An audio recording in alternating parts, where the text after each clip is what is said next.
once a rabbi, because the question for me is comes quite often, why I'm so interested and feel so connected to Judaism, and it happened really since my childhood.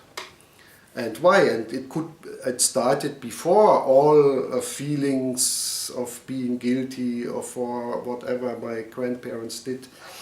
And once I asked a rabbi about what he thinks about this story, and he said, do you know about this idea of Gilgul in Kabbalah? And I said, no. And he said, you know, Gilgul is some, how to say, that whenever a Jewish life was finished before the time, for example, that someone was killed, that some branch of a family was cut, that Jewish life was, killed, dead, finished, the end.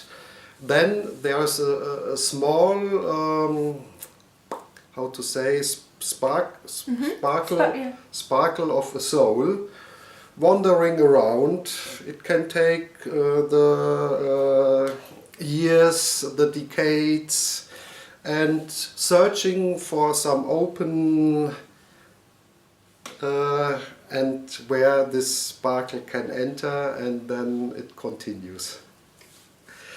I don't know if this idea is wrong or right, but something definitely is. Sometimes I think it could fit.